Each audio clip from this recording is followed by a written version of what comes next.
Ready for the interview, in a few, get a cue. Live on the laptop, watch what I'm gonna do. Welcome to the show, let them know we got a point of view. Hey, yo, let's have a combo. Say what you feel, be real, that's the motto. Real talk pronto, Dr. D, PhD, hit an intro.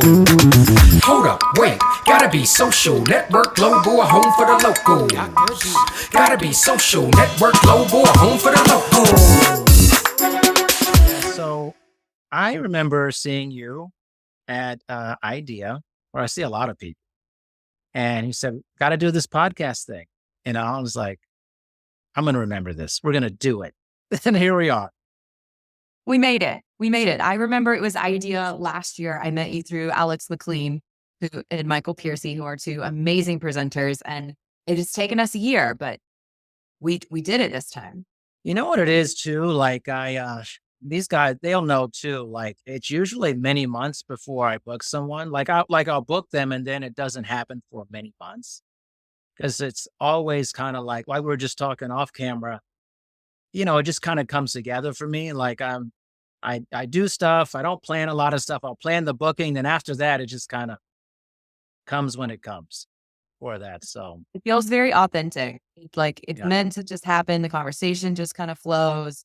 It doesn't feel so scripted. And like we were talking about before, oftentimes we're put in those positions where it's highly scripted. And so it's nice to just actually let it flow. I think so. I always say this to people when I go, I don't know, if I go meet someone for coffee, I don't have like a bunch of questions in front of me. Like, don't you think? I feel like that's weird. Like if someone showed up to you and they were like, Jess, I have 10 questions. We have to stick to this script. I just met you. You're like, okay, this is a little strange. Yeah. Absolutely. And it makes me put on a different persona too, right? Like I have to feel like I'm guarding my personal self and I have to put that presenter hat on. And so the conversation doesn't necessarily flow because I'm looking for what the end game is. And whereas this is just very much open. Yeah, it's just open. It reminds me of I was having a conversation with a colleague of mine who teaches Group X at a college here. We're like, you know, it's like a thing. You get there, you put it on 11 and you become this character. I was like, see, that's why I don't want to do that. I don't want to be a character. I don't want that. You know. And sometimes you have different avatars, right? Because it's based on what class you're teaching or location you're teaching at. You kind of try to, in group fitness, mold yourself to your audience. It does feel very much like a play, an actor play that you play all these parts and it's just you amped up a little bit. Amped up. Yeah. And so that's like my podcast. I'm like trying to get the least of that as possible. Like I was like, okay, who am I actually getting here? Hopefully it's the most authentic version of themselves. Maybe not all the way, but we're going to get close.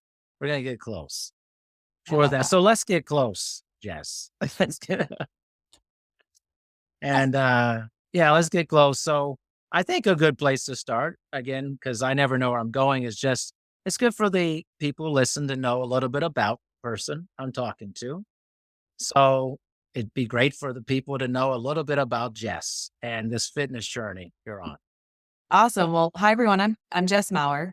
I am a fitness business consultant, and I help people go from feeling overwhelmed to feeling organized. I work with entrepreneurs on a local level and larger companies like Fit for Mom, where I'm the director of fitness education. I help consult to bring new certifications to market, such as the Mental Wellbeing Association's brand new certification on helping fitness professionals understand mental wellness. And I also work with industry legends like Mindy Milray to create our brand new program called the Move Mentors, where we're collected everything Mindy's done over the past 2 decades and put it in one place so it's easy for everyone to find and reference.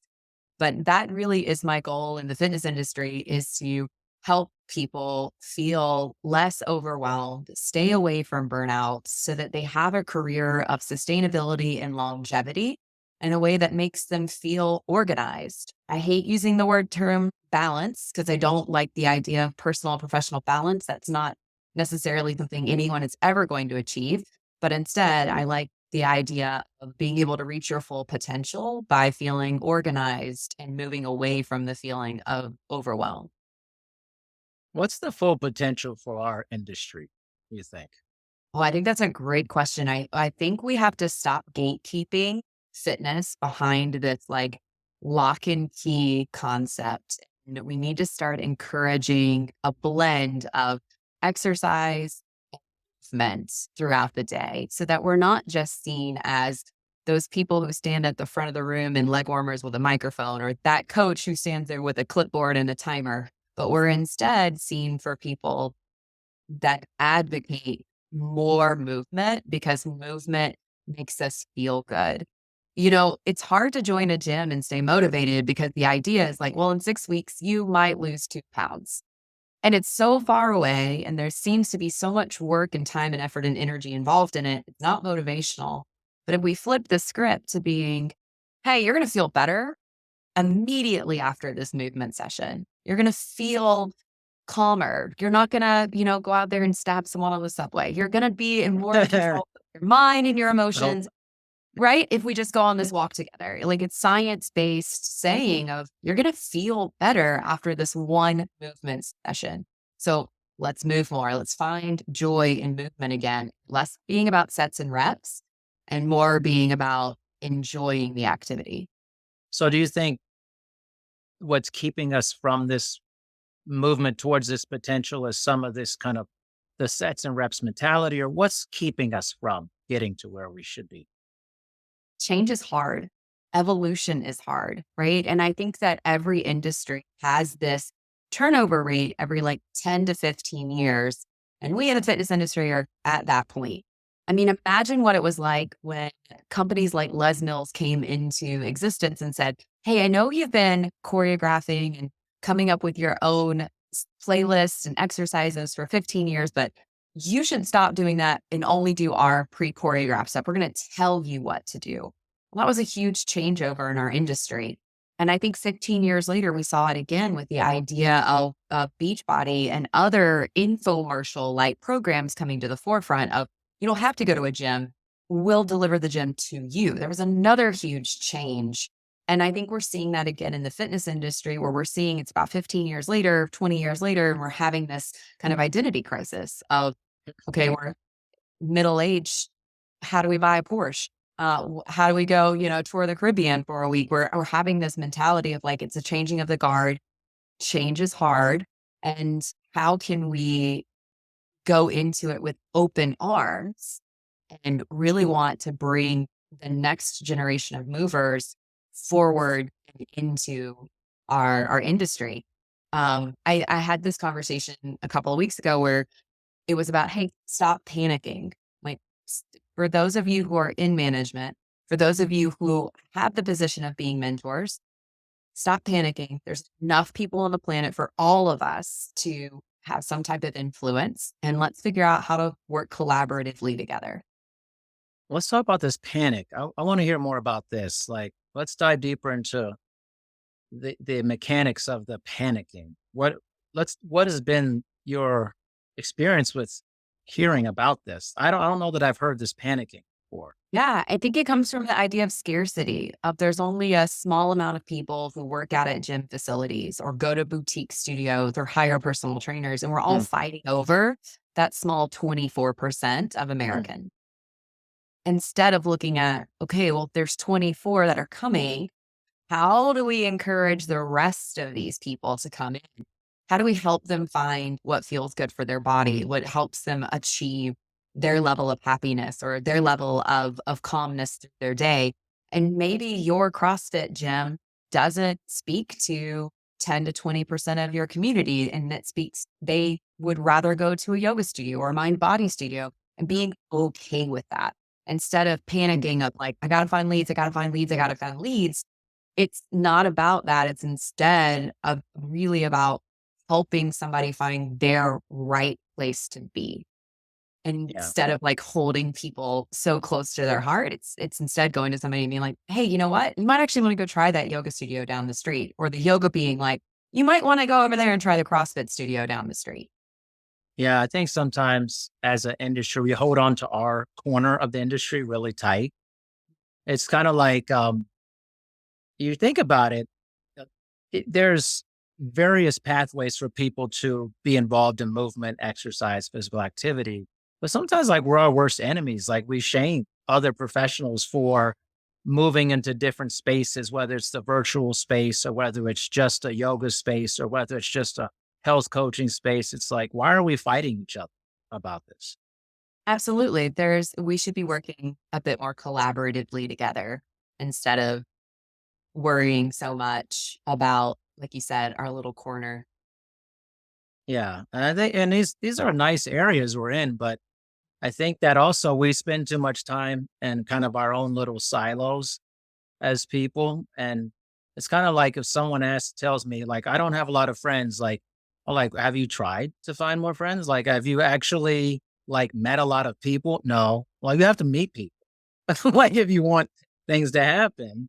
Now, I think fitness people are so guilty of this. Like, for being such a very like, hey, we're helping people, we don't meet each other enough. Like, Absolutely. we like do our own thing. It's like, but it's like, well, if you wanted to be a better industry, you got to meet other people and talk about what each other does and look generally want to help each other. You know? I agree. And I think there's something so special about finding sister businesses in your area that you can unite and partner with. People who are serving the same target demographic that you're interested in, but doing it in a different manner, a different way. So if you do own a yoga studio, going out into your community and finding out who owns the local juice shop or coffee shop down the street from you and working out some type of partnership where it's collaborative together. Or if you own your own group fitness studio, going in with a massage therapist or a chiropractor because you know that eventually someone is going to get injured in your place. So let's find ways that you say, oh, your neck's bothering you. This is who I recommend. This is who you should go to. And making it about a whole person and not just about what the person can do physically. Yeah, most definitely. And one thing when I was in Vegas for about 13 years, I ran a club, like a private club in a community. And I used to know all the fitness directors at all the different clubs in Las Vegas. And I would go visit them. And I would say, there's one thing I want to do is an olive branches. If I, don't have the capability of hiring someone on my staff because we're at our budget, whatever, I want to make sure they have a job. They come interview with me. So I need to have other directors I know that I could send them to for potential work for that. And they always thought this was such a novel idea. So we're just helping each other. It's like, like what is it? How powerful that is that if someone who wants to get a job in our business can't get one at one facility, but the person at that facility goes, but I know someone else who's looking for work. And that's a goodwill gesture. It's like we're in this together, you know? Yeah, and it builds a relationship with you, the manager who didn't hire that instructor. That instructor is only going to speak well about you and your facility. They're not going to be mad that you didn't hire them because you Yeah. did help them. And we do have a retention issue in the industry. We don't have enough people who are newly coming in and getting certification and continuing that certification. And so the idea of like when you find this up and coming instructor being able or trainer being able to share them with other facilities will help us sustain an industry for a longer period of time. Yeah. And it's interesting. I'm curious about what you've thought about the essential nature of our business since the pandemic during that time and how we can make ourselves more essential. I really think it comes down to the fact of most people, again, see us as sets and reps. So if we can change the mentality that it's not just about fitness, but it's about well being, it's about seeing the person as a human and not just a body in your classroom. I've worked for a lot of clubs before where the amount of people in class were more important than who actually was in class. And I think if we flip the script and start focusing more on who is it that's coming? Who is it that's coming regularly? Who is just a drop in? How can we nurture and cultivate these sometimes people into regular people? If we could start having conversations about who is in the room, not the amount of people in the room, then we can really start to become more integral and integrate in people's daily lives into their habits. People want to be seen. They want to be known and remembered.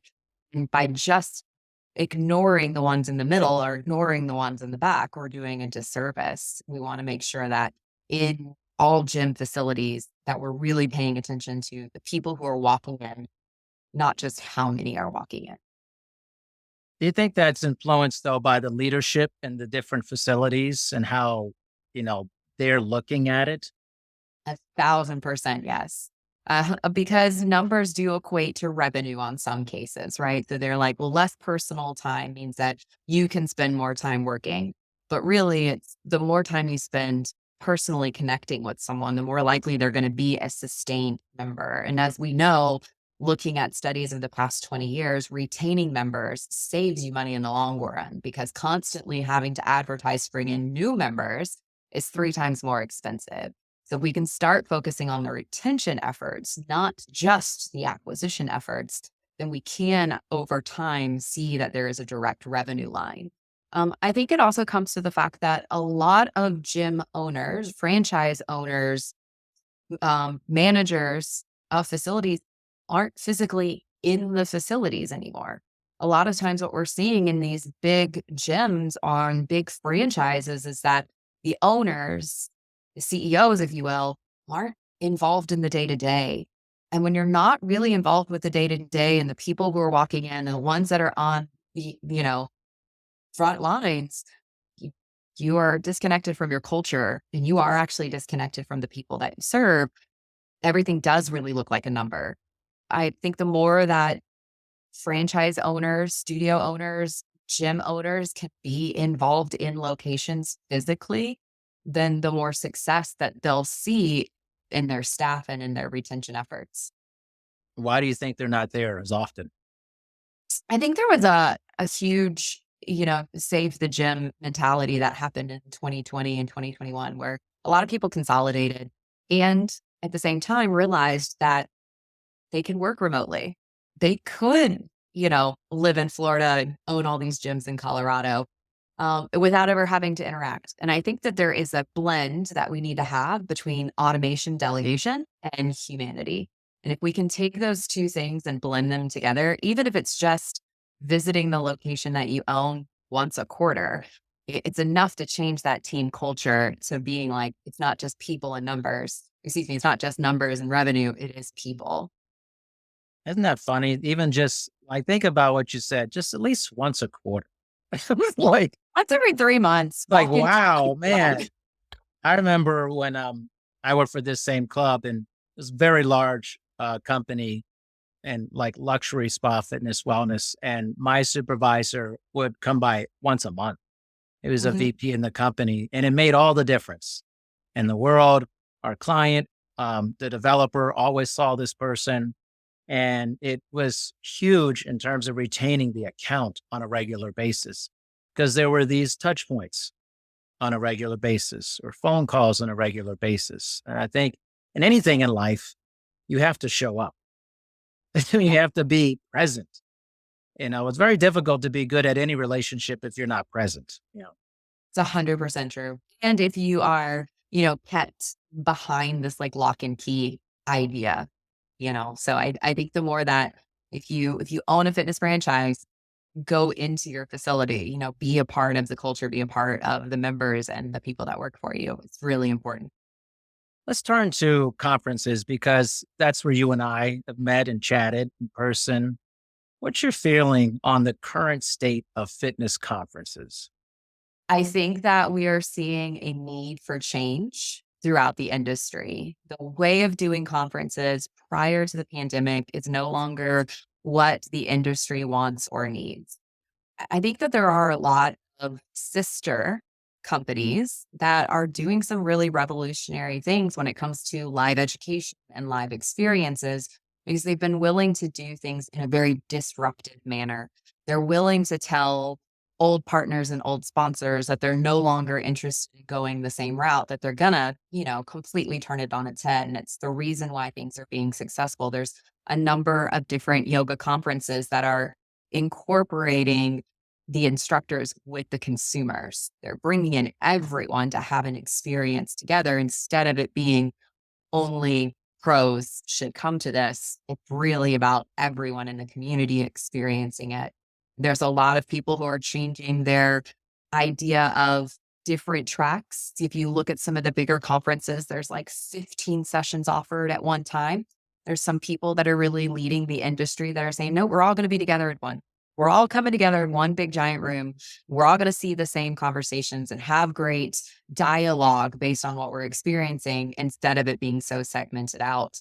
I also think there's some really cool conferences that are going to be coming to the forefront. Don't just feature fitness, that incorporate the idea of like, hey, here's a makeup artist that's going to come in and show you how to look better on camera and on social media. And here's a photographer that's going to teach you how to film and how to pose for your marketing purposes. And here's a TED Talk experience about helping you understand your sales funnel so that it's broader than the way that fitness has been kind of isolated down, and really expanding who is there, what is offered in a way that makes sense for a lot of different people interested. That was brilliant, by the way. I mean, I was literally like, it was like 1, 2, 3. Here's what's happening. Here's what could be happening. I have been such a like proponent of just like whipping it up, like changing it, all these things. And one of my ideas is to start infiltrating other conferences that are not fitness conferences. I So, love for that. example, I've submitted with a co-presenter of mine who is a fitness person who's also a psychedelic integration coach. Mm. And we're presenting fitness-based research with psychedelic research and psychedelic conferences. That's their goal. And to get fitness into a different medium to spread it beyond just fitness conferences. And to do it that way, I said, there's no, you can only go to so many conferences for fitness. And it's honestly, it's usually the same people. Honestly, it's really like the same stuff. That's boring to me. I want to like experience other things like my podcast. I talk to all the different people. Like, I'm like, all right, who else is out there? Like, what else is, and that's just one example, but I think that there's some cross pollination and we need to be open to that with conferences. And you mentioned bringing some people from other places into our space. And that's kind of what I see would be really beneficial.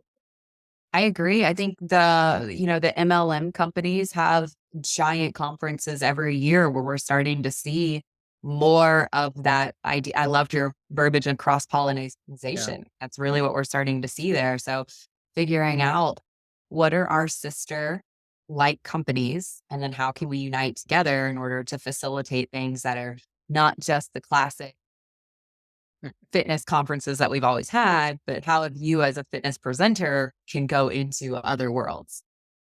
I'd almost like to see at fitness conferences much more therapy based stuff. I would love to like have some version of group therapy within the conference, having professionals like be more exposed to it, just whatever, because what we currently do is like, hey, get your head shot, like here's, which is fine and stuff like that.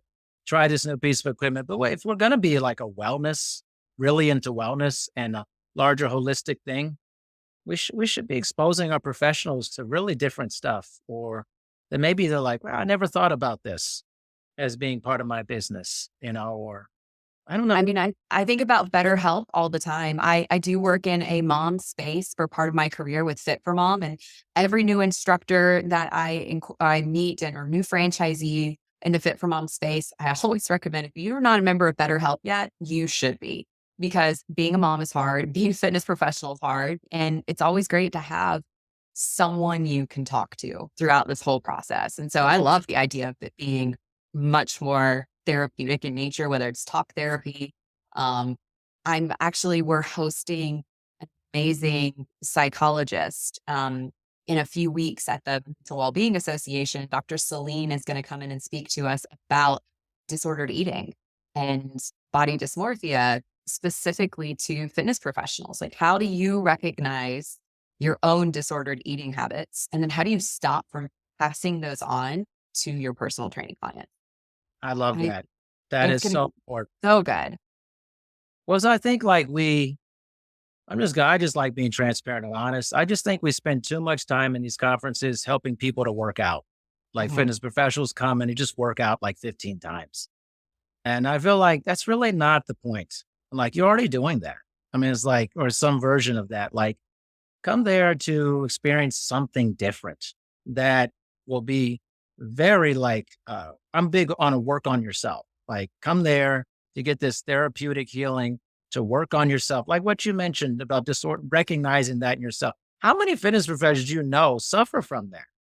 And All, like, all and of it. then are so jaded by it, they just talk to their clients about it. And then it's this weird cycle. It's like, no, we need to stop this. You need to work on this. You Mhm. cannot And bring it this just, messiness, and it ripples out, right? Like, because we as the fitness professional are seen as a guru most of the time to our clients, right? And so what we are saying, our clients are taking to heart and our clients are then passing it on. And we're just going to keep having these societal standards that are not healthy for anyone. So I love the idea of like breaking the habit of it a little bit and exposing the bad habits that we might have as fitness Yeah. professionals and how do we move forward? Michael Piercy, who said it really well in one of these committee meetings I had one time with IDEA, he said, I think we have to be okay with hurting ourselves in these conferences a little bit. We're going to have to be okay with changing and doing something really different, even if it hurts us a little Mhm. bit. And I I thought, that's just brilliant. That's brilliant, Mike. Yeah. Yeah, absolutely. I mean, I think back to like, what can I do? I want to go to a conference. I want to be a participant in something that's going to help my business for the long term. Teaching a new class isn't necessarily going to help my business on the long term. However, learning how to do taxes, that would have really helped in the beginning. That would have saved me a ton of headache. If there had been just a great, speaker to come in and tell you about how do you set up an LLC? How do Mhm. you know what taxes that you're filing? Should you do quarterly? Should you do yearly? All these things that are very specific of like running a business, I think would be astronomically attended at a lot of these events. I was saying, I think at this past idea in my presentation, but to other people, I was like, I think one of the big heartburn issues for fitness professionals is healthcare because there's so many people working self-employed. And I said, yeah, but the thing is someone should come in and I said, I could do this, but because I own a couple businesses, like, listen, if you're by yourself and you are self-employed, you can go into the marketplace in your specific state. And depending on how much revenue you're making, all that, you can get actually pretty decent healthcare. You don't Mhm. have to work for someone to get healthcare. And a lot of fitness pros just don't know that. No, They have they no idea. rely on it for the employer to give it to them versus going through the marketplace and seeing in many ways you can get such low cost to almost no cost healthcare. It's pretty decent, at least initially. As you make more money, maybe that changes, but there's no one doing that at conferences. Nothing. I don't even know No. if they're presenting, if people are submitting for that type of stuff. Well, we know what you're submitting for next year. I'm submitting a I'm going to go lot of in with stuff. taxes. You go in with healthcare. Yeah. I mean, it's a big pain Yeah. point, right? For a lot of gig Mhm. workers or self-employed people. People are making decisions in the United States based off of the healthcare they can get from an employer or not. You know, And if you don't want to work at that facility anymore and you're only doing it for healthcare, you're going to be miserable. You're going to be looking for completely. a career change, and we're not going to keep you in the fitness industry. So, knowing what your options are help really empower you into a more sustainable and enjoyable career. Most definitely. It's so funny. We're talking about that. And I just feel like when I go to conference and I tell people, they're like, yeah, we should be talking about it. I'm like, why are we talking? What is Mhm. happening? Yeah, Like, yeah, absolutely. Like, so, well, let's talk about it. yeah, that's why I like having these conversations. Like, okay, well, maybe there's a different way, different Mhm. opportunity. And I just like the disruption aspect you talked about, I think is certainly needed as we enter this next phase. So let me ask you, where, just this is purely speculation, obviously, but everyone's educated guess, where are we going, you think, in our industry? Outside of just maybe a more wellness holistic, where else do you think we're going? I think we're going to see a lot more collaboration. I think it's going to be a lot less about, I only teach this. I am only this. I think we're going to have to get rid of the term just. And I think it's been something that's been bubbling up for many years now. And the pandemic kind of slowed it down a little bit. But this idea of like, I just teach Zumba, I just teach yoga, I just personally train here makes us seem very limited in our scope and that we are only talented in this thing. I think instead we need to start thinking about fitness trainers and group fitness instructors as presenters, as speakers, as people who have something to say in a way that's easily digestible and that people are interested in. While there's a very small amount of Americans that actually go to gym facilities. Those who go listen. So almost thinking about your fitness trainer, your fitness instructors as like micro influencers. And how can we start micro influencing to start rippling out into bigger places? And as we've kind of tap danced and talked about in this podcast is really about, we need to be in other spaces. So you need to be talking to the psychedelic group. We need to be going to nutritional conferences. We need to be involved in college conferences. We need to be involved in MLMs. We need to go into CEO and executive suites and strategic coaches and have them bringing in fitness professionals, because fitness professionals are wellness and movement professional speakers. They are talented, they can do more than just count to 8 and move to the beat of the I mean, if you think about it, a group fitness instructor does a lot more, spins a lot more plates during that 1 hour session than a TED Talk person does. TED Talk doesn't even have to hold the mic, right? But the group fitness instructor is like paying attention to everyone, knowing names, knowing kids' names, keeping choreography straight, knowing what beat to drop in on what, like so much is happening. So give them a mic and let them talk about what they're passionate about. You're going to see a really dynamic experience. And that's where we need to be opening up fitness professionals too. How do we encourage this collaboration more and steer people towards it?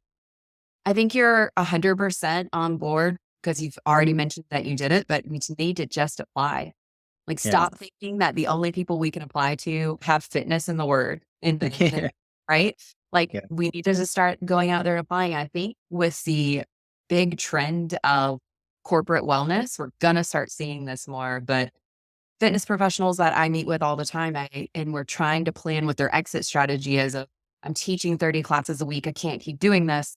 How do I start moving into something more sustainable? It's like, okay, what are you really passionate about? And let's create a presentation around what you're really passionate about so that we can start shipping that out to your community. Who do you know in your community? Who are you connected with? If you're not connected with someone in your physical community, join Toastmasters, join the Chamber of Commerce, go out and meet your sister organizations and start, like you mentioned, making friends. So don't be afraid to apply for something that doesn't have the word fitness in it, and then go meet people, go talk to people and make friends. The talking to people part, I think is so critical. And, I think it's morphed to what it used to be. I remember like probably 15, 20 years ago, that talking was a lot of like networking, going to mixers and stuff like that. In Vegas, it was crazy. I mean, you're going to nightclubs and they would host and stuff. It was like wild stuff, But now you can do it in so many different formats. But I think especially our very young people who are in the industry, they struggle with that talking connection, which is so strange to me. Actually, it's like start a conversation. How do I do that? Like, kids are bad at it too. These kids, man, they're terrible. They're horrible. My son just started middle school. And so every day before school, I'd be like, hey, what are you going to say when you meet someone new? And he parrots back to me, hi, my name is Sage. Like that is what we need to be teaching people how to do it. And so it goes back to teaching even these young professionals that are starting in the fitness industry that we really need to mentor and cultivate is like, hey, you say, hi, my name is Jess. Like that's how you start conversations. But to your point, it's just like teaching our younger generation kids. It's the same mentality, right? I felt really awkward in a lot of kind of meet and greet situations when I was first starting. And the best thing I'd ever done was join Toastmasters. I think Toastmasters was such an incredible way for me to understand that everybody else felt the exact same way that I felt.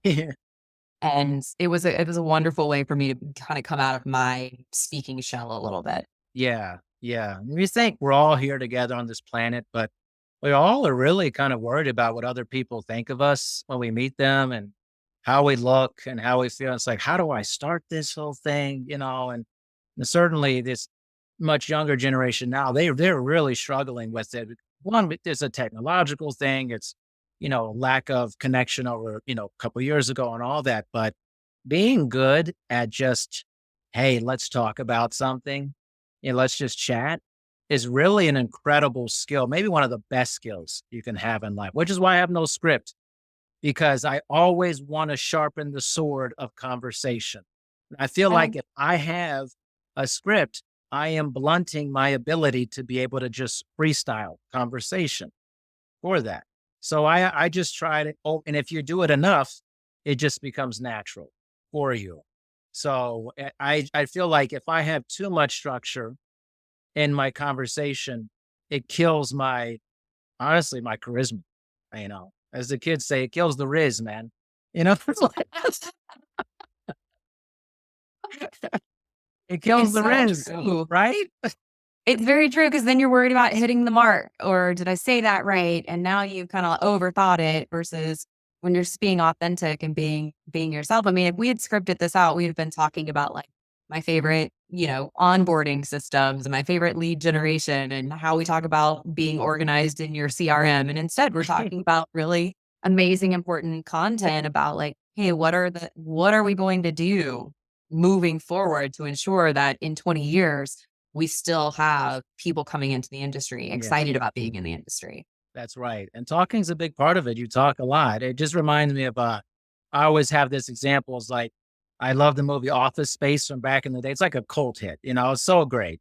And I love that part when, Orlando, I can't remember his last name, but he comes to the door selling something and he's like, hello, my name is Steve. And it's like, and then they get him in and he's like, my name's not Steve. It's not Steve.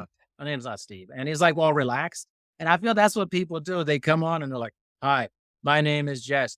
I am a fitness business. It's like, Yeah. right, that's not you, probably. Let's take away that and let's just see what's happening here. No judgment here. It's like, No judgment. So if I needed to like take a printer or a fax machine out into the yard and like beat it with a baseball bat, right. Yeah.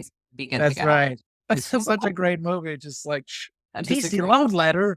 It's like, And to the fact that we're quoting it, I don't even know how old that movie is. it's pretty old, actually. I was digging that when I was in college, like 20 plus years ago. So still Such a a good- classic though, And you see, this is what happens when you know the script. You just riff on stuff. We're like, oh, Office Space. Yeah, that's right. Office Space. Yeah. You have the 37 pieces of flair, it's just like, you can't. And people are still using that as a meme of, especially the boss, right? Like boss, everywhere. right? Yeah. Everyone feels that like, oh, the overbearing boss, the micromanaging boss. Yeah. This guy over there has all this flair and I see you're not, doing the same thing. I want to encourage you to, it's like, well, Everyone has that. Everyone has that in their history. They know how to relate to what that feels like in the moment of just like pure aggravation. right. Everyone has a Lumberg that they've had in their life. It's like, oh, Lumberg, geez. Like, And a fax machine that they have thrown out the window. right. The TPS reports, it's like, Absolutely.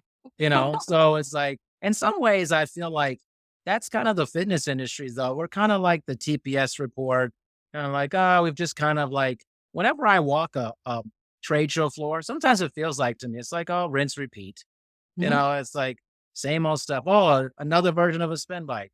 Like, Yeah. It's highly underwhelming, right? Highly. And the body does, a limited amount of things. It does 5 really good movement patterns. It's very limited in what it does. It's essentially a cupcake, and then you're just deciding what flavor and icing and toppings that you want to go on this same cupcake over and over again. Dude, that was good.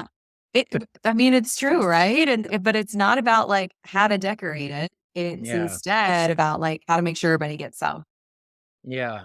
And I think that's kind of like this disruption thing. Like, wouldn't it be great to go to like a trade show floor? It was just wildly different stuff than you've ever seen before.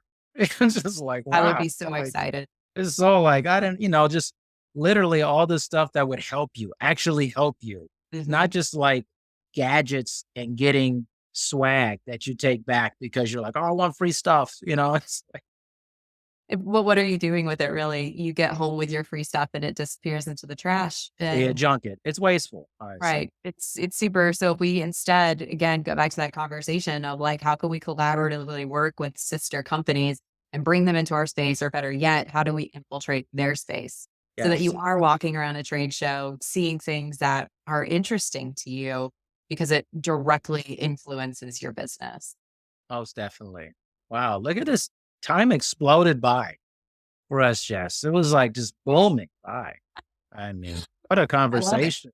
Thank you so much for giving me your time, which is the most valuable thing to me, that you gave me some of that. I really appreciate that. Thank you. Thanks for having me. I'm so glad that we, cross paths at IDEA, and I got to be on your podcast a year later. And the great thing is you said what you wanted. When I saw you at Idea, you're like, hey, just get on this podcast here. Let's And do this thing. let's do this thing. And I was like, you know what? I like when people pursue stuff. I really am a big fan of that. And I remember after I met with you, I got on my phone and I wrote a note. I'm going to get back to Jess about this because I don't remember anything unless I write it on my email. Nothing. Right to the head. And that's when you got a message from me. After that, I was like, gotta make sure I follow through on this. I'm the exact same way. I'm a huge advocate of the fact that your brain is for thinking through problems, not remembering problems. And so if you can get the things out of your head in whatever space works for you, writing it down works for me. I also have like an online to-do list that, when you're in the moment, you can type it in that way, but like get it out of your brain, because if it just stays there, it's either never going to happen or it's going to take you down that tunnel where you've suddenly squirreled out on this thing that should have taken 15 minutes. Now it's like 15 hours. So get it out of your brain. Your brain's for thinking. Yeah, I love that. I don't think I've ever heard that before. That is magic. That's incredible. Your brain's for thinking, not for remembering the new things. Genius.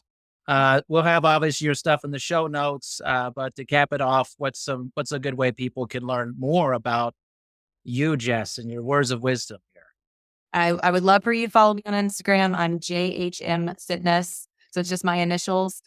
There is a photographer out there with my name. And so she already had hijacked my Jessica Maurer. And so I've got to put my H in there so I stand out. Or you can find me on my website at Jessica H. Maurer or jhmfitness.com. There it is. Jessica, Jess, thank you so much. Thank you. Thanks for having me. This was really fun.